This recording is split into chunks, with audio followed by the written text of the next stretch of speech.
Perkenalkan, nama saya Makfira Aulia Makmur dengan NIM 200404045020006. Kelas A, Prodi Bimbingan dan Konseling. Pada kesempatan kali ini saya akan mempresentasikan dan menjelaskan mata kuliah perkembangan peserta didik dengan judul materi Hakikat Pertumbuhan dan Perkembangan Peserta Didik. Pengertian pertumbuhan. Pertumbuhan adalah proses perubahan progresif yang bersifat kuantitatif dan yang terjadi pada aspek fisik. Contohnya, munculnya gigi-gigi baru, bertambahnya tinggi badan, dan bertambahnya berat badan. Pokok-pokok pertumbuhan. 1. Pertumbuhan fisik. Pertumbuhan fisik manusia pada dasarnya merupakan perubahan fisik dari kecil atau pendek menjadi besar atau panjang, yang prosesnya terjadi sejak sebelum lahir hingga ia dewasa. A. Pertumbuhan sebelum lahir. Masa sebelum lahir merupakan masa pertumbuhan dan perkembangan manusia sangat kompleks, karena masa itu merupakan awal terbentuknya organ-organ tubuh dan tersusunnya jaringan syaraf yang membentuk sistem yang lengkap. B.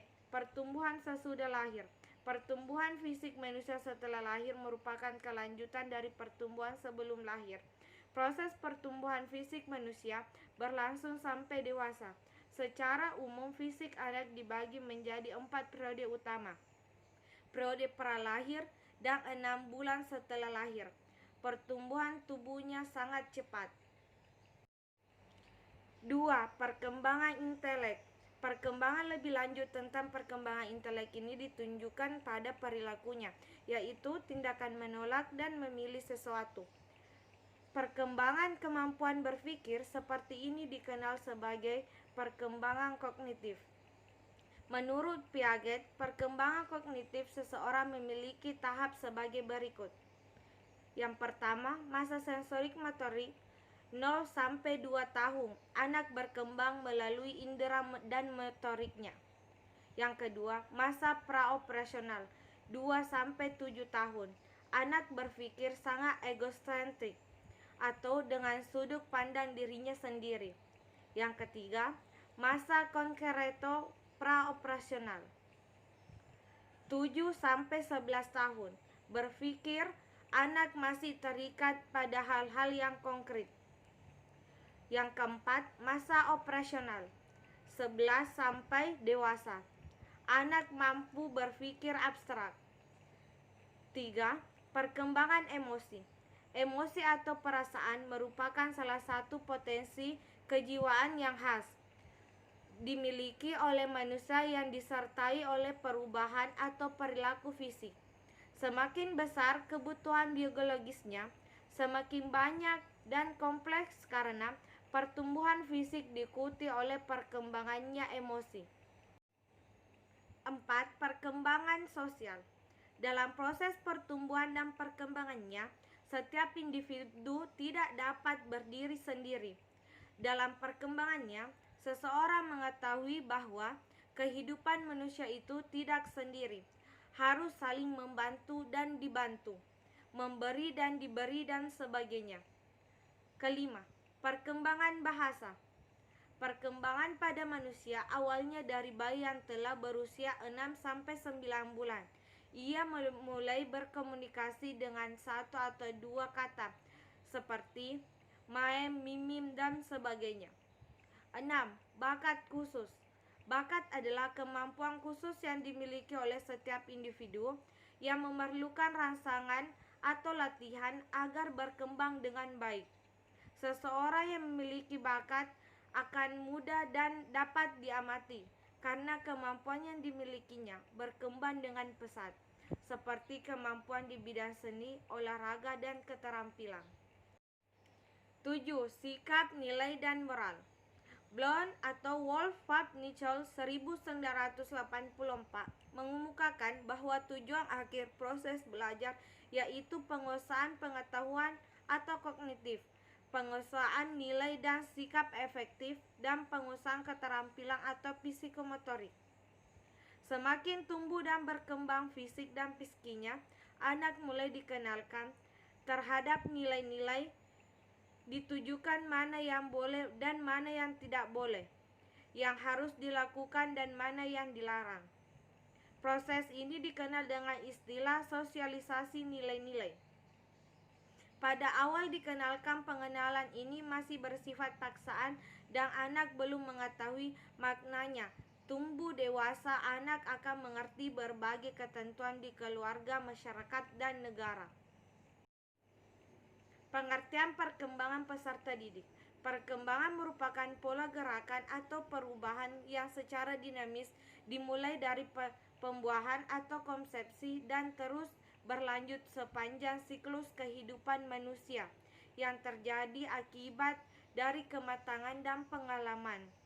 Sedangkan menurut para ahli, Santrock dan Yusen 1992, perkembangan adalah pola gerakan atau perubahan yang dimulai pada saat terjadi pembuahan dan berlangsung terus selama siklus kehidupan.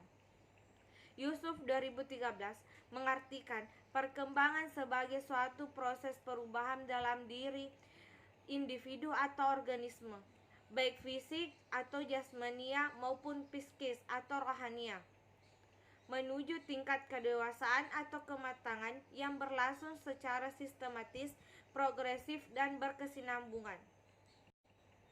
Ciri-ciri perkembangan. 1. Seumur hidup, lifelong. Tidak ada periode usia yang mendominasi perkembangan. 2. Multidimensional. Terdiri atas biologis, kognitif, sosial. Bahkan dalam suatu dimensi terdapat banyak komponen, misal inteligensi abstrak, inteligensi non-verbal, dan inteligensi sosial. 3. Multidireksional.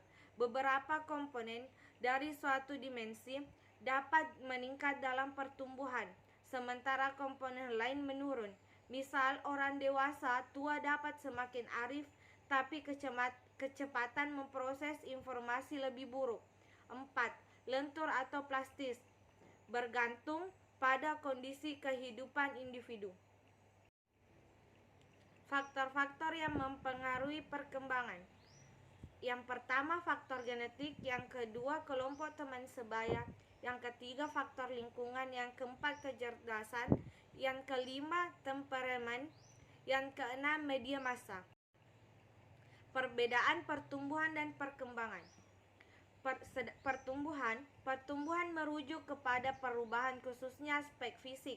Pertumbuhan merujuk kepada perubahan dalam ukuran yang menghasilkan pertumbuhan sel atau peningkatan hubungan antar sel. Pertumbuhan merujuk kepada perubahan kuantitatif. Pertumbuhan tidak berlangsung seumur hidup.